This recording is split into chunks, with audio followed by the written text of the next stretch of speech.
Hi all, today we are discussing about the construction and working of PLCs, otherwise programmable logic controls. So PLC is a digital computer designed for multiple inputs and output arrangements, extended temperature ranges, immunity to electrical noise and resistance to vibration and impact.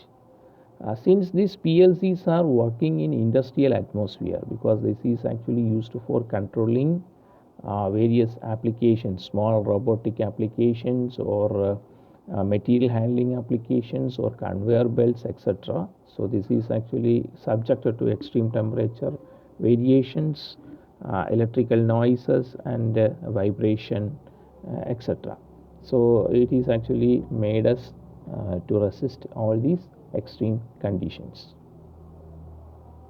In the major components of a common PLC, we can see in the picture, it consists of a processor, just like in a computer. It is also having a processing unit, just like a CPU of a computer. Okay, so here also we have got a processor. This processor is fed with the power supply. So normally in PLCs, the power supply will be DC, either 12 volt or 24 volt DC is supplied to the processor, and it also having various input devices, that is known as input module. Okay, some 8 to 12 input modules are available in each PLC. Then also it is having output modules, again some 8 to 10 outputs is available in each module. Okay, output connections. So in the input, we can see that what are the various inputs. So inputs are either by push buttons. Okay, we can push it to start a process. Then contacts are also used. Then sometimes limit switches are using. Limit switch means that is triggering at the end of a process or something like that. Then in the outputs section, we can see that various outputs includes solenoids, contactors, alarms, etc. And it also consists of programming device. Okay, because we need to program this PLC. So programming devices are there.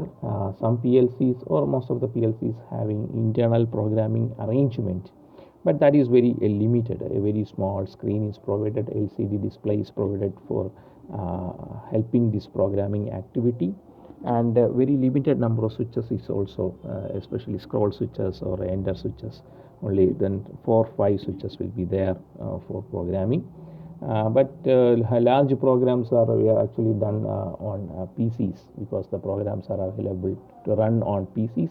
So we can program it on the PC, and then it can be fed to the PLC.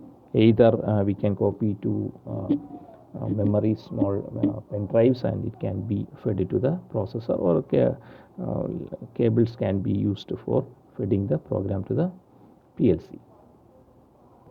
Next, we will consider what are the various programming languages of PLC.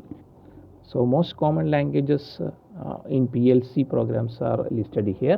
One is ladder logic, another one is functional block diagram, next third one is the sequential function chart, and fourth one is the Boolean mnemonics. But as per our syllabus, we need to study the ladder logic, that is very commonly used. So we need to do some simple programs using this ladder logic. So we will discuss about the ladder logic here. So the ladder logic is the oldest programming language for PLC.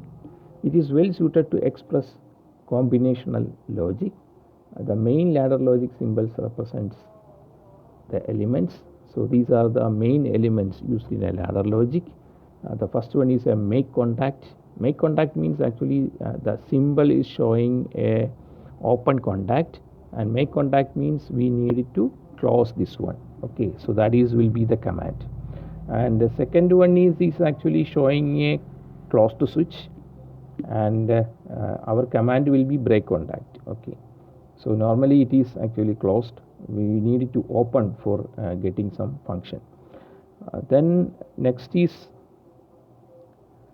relay coil. Okay, so the relay coil is actually provided at the output side.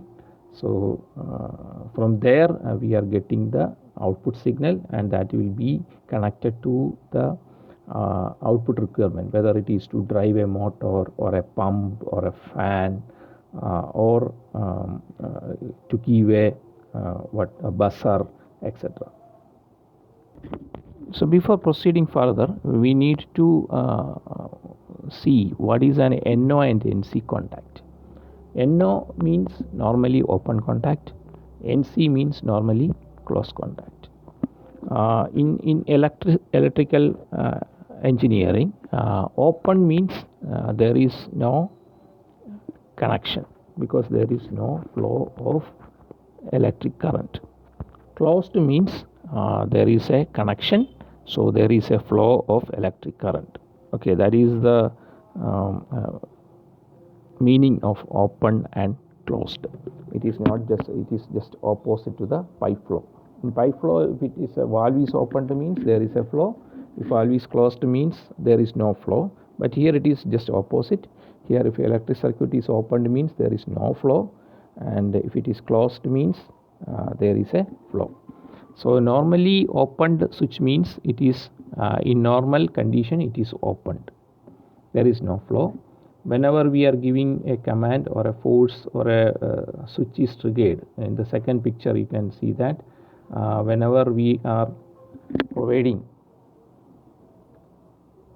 see here we are providing a downward force, then this one is a normally opened switch. This contact will connect these two leads, then it will get connected, then it will be closed and the flow will be start, electric current will flow. But in the other hand, this is the normally closed switch. This one is a normally closed switch. So in this condition normally there is a flow of current.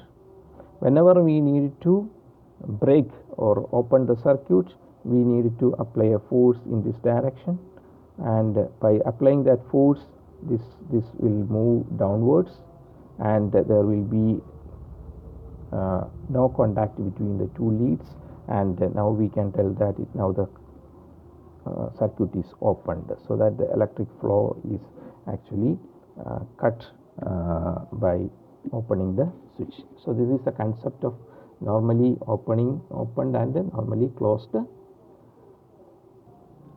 Let's consider a block diagram of a PLC.